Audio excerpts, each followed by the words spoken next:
Beberapa hari ini, khususnya 5 hari ya, mungkin 5 hari terakhir ini cukup sibuk sehingga saya bahkan nggak sempat bikin vlog yang panjang. Uploadnya cuma short-short aja kepada teman-teman semua. Cuman yang saya mau share hari ini adalah betapa nikmatnya ketika saya sedang bekerja, saya dapat uang karena saya memang benar-benar literally memotret. Tapi passive income saya dari jualan foto di Shutterstock pun laku terjual.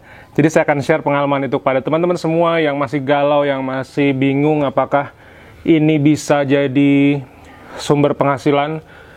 Ada yang bahkan masih skeptis bahwa nggak bisa mas kalau buat memenuhi kebutuhan hidup. Oke, itu mindsetnya Anda, mindsetnya teman-teman semua. Cuman saya akan share apa yang saya lakukan 5 hari terakhir ini dan betapa nikmatnya saya masih tetap dapat passive income dari foto-foto reality saya. So stay tune guys.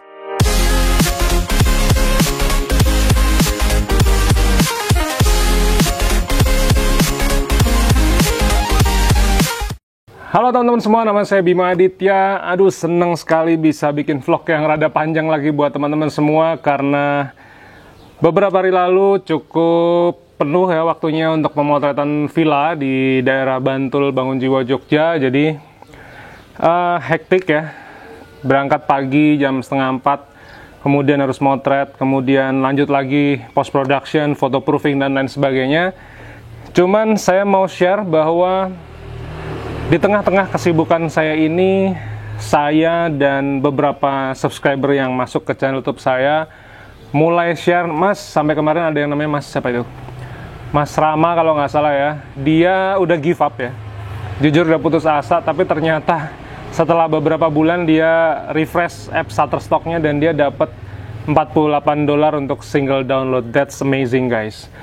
Di waktu yang sama ya, ketika saya lagi motret, saya bekerja, saya mencari nafkah, artinya saya dapat penghasilan karena memang saya memotret, ini adalah sebuah active income. Tapi ketika saya lagi santai, lagi makan siang, kemudian saya refresh, ada foto bubur ayam laku, kemudian foto apa lagi yang laku ya, ini sebentar saya sambil cek ya. Bubur ayam di Jakarta ini laku foto ketiga, kemudian ada juga foto burung, foto apalagi nih, ada beberapa foto yang intinya laku. Nah di situ mana sih yang lebih gede? Ya jelas active income saya sekarang. Cuman kenapa ketika saya masih punya active income, saya sudah memulainya? Itu berbeda ketika mindset orang tua dulu ya.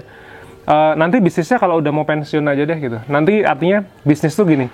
Nanti artinya bergerak melakukan sesuatu yang di luar pekerjaannya nanti aja deh ketika udah pensiun gitu. Nah makanya ada yang skeptis ketika saya bilang bahwa Shutterstock itu memungkinkan seseorang untuk artinya mendapatkan income secara masif, bahkan bisa dijadikan untuk memenuhi kebutuhan sehari-hari. Itu ada yang skeptis. Artinya nggak mungkin bang gitu, nggak apa-apa gitu.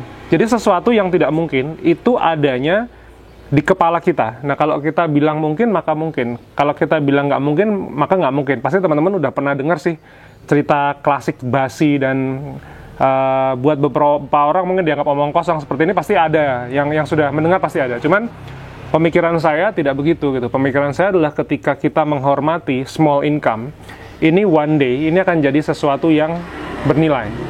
Contohnya Mas Rama tadi. Jadi ketika dia udah putus asa, kemudian dia refresh dan ada $48 ini single download ya. Jadi ini adalah kemungkinan footage, cuman foto juga mungkin dapat segitu. Kemarin ada juga yang share dapat $13.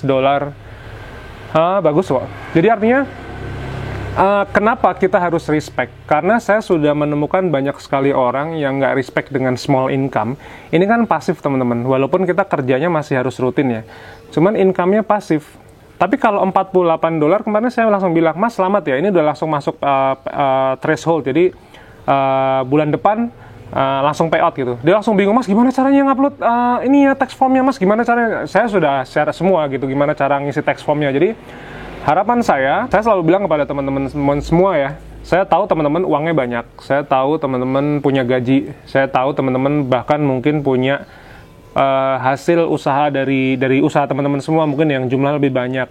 Saya tahu teman-teman lebih kaya lah daripada saya. Cuman yang saya sharing di sini adalah ketika kita juga masih meluangkan waktu, sedikit waktu aja untuk menghormati small income yang ini benar-benar by design kita harus pastikan dia bentuknya adalah pasif.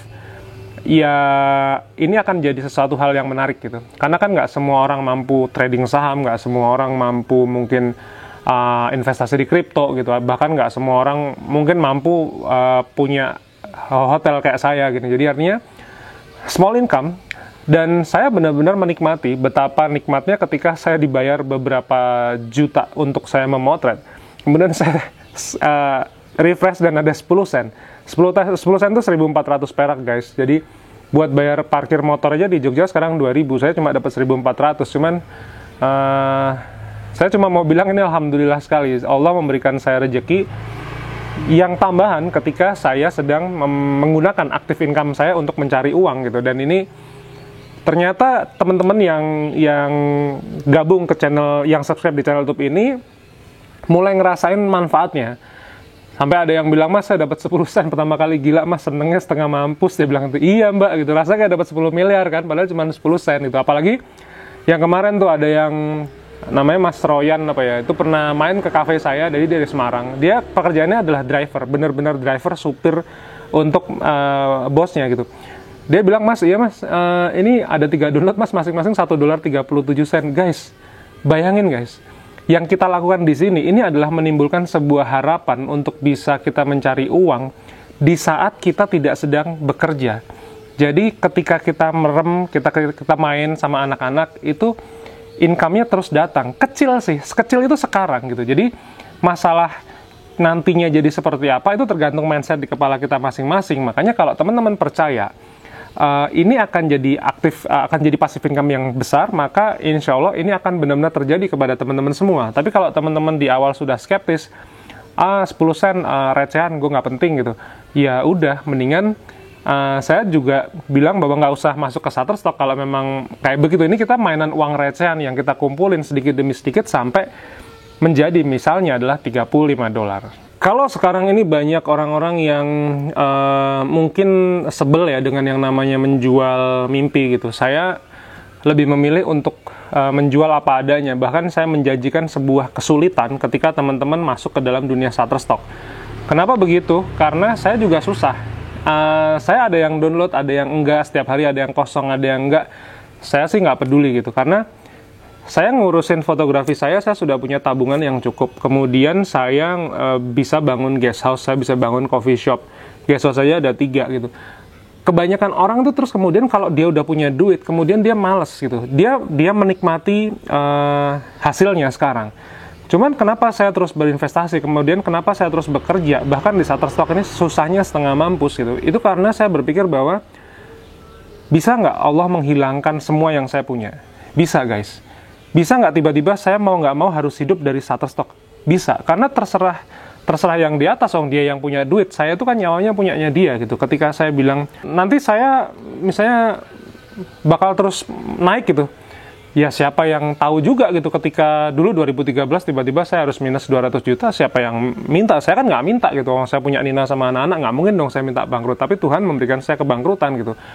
Ya udah, jalanin aja gitu. Makanya kalau di buku jualan foto dengan Shutterstock ini, kalau teman-teman baca, itu isinya cuman, dulu sih saya masih 25 sen ya, 25 sen, 10 sen, jadi saya menggembar-gemborkan sebuah insight bahwa teman-teman kalau jualan itu ya dapatnya 10 sen gitu, 1.400 perak, nggak ada yang saya tutup-tutupin. Orang di saat teman-teman subscriber saya aja dapat $13, $1 sekian, saya dapatnya berapa? 10 sen gitu. Artinya kan, ya ini kan kita sama-sama berburu dolar, cuman saya punya kemampuan untuk mengutarakan, untuk menceritakan, sehingga channel YouTube ini ada untuk teman-teman semua. Makanya berbeda ketika saya nulis yang Shutterstock tuh ya, ebook Shutterstock itu kan memang saya bikin tuh, ini teknikalnya gimana sih?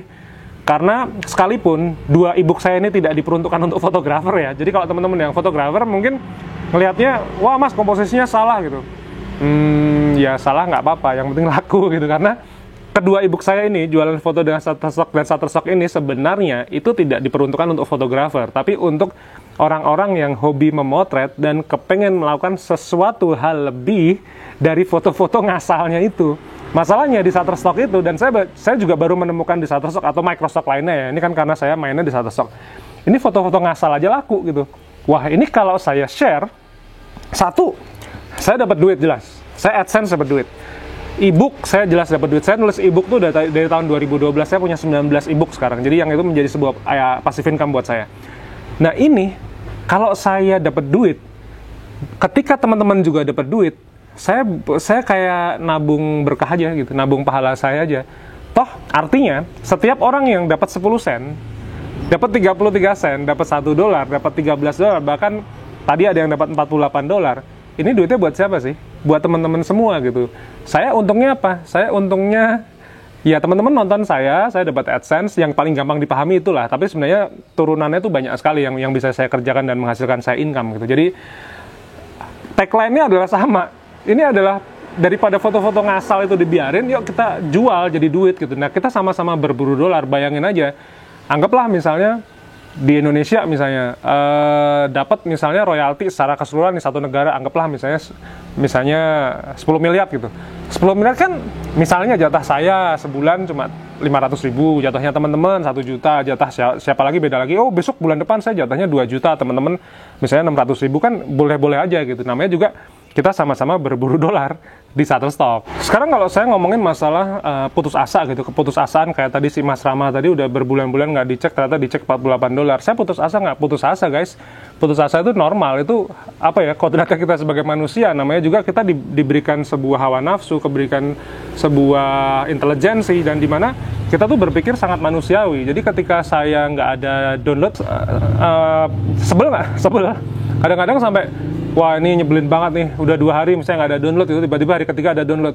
Alhamdulillah kan, saya seneng banget gitu, karena ya saya sangat siap untuk bisa memposisikan Shutterstock ini untuk tabungan jangka panjang. Jadi saya, kalau teman-teman nonton tuh video saya yang ke-10 atau jadi tahun lalu gitu ya, itu selalu saya bilang bahwa ini tabungan sekitar mungkin 5-10 tahun lagi dari sekarang. Sama ketika saya nabung saham, saya nabung kripto, itu tujuannya udah 5-10 tahun, bahkan 20 tahun dari sekarang. Karena yang sekarang saya dapat uang jelas dari motret, dari ketiga guest host saya, dari blog saya, dari affiliate, dari AdSense, misalnya kayak YouTube. Saya menikmatinya sekarang dari itu. Nah, investasinya itu ada saham, ada kripto, ada Shutterstock, ini NFT. NFT tuh, wah udah siap puasa saya.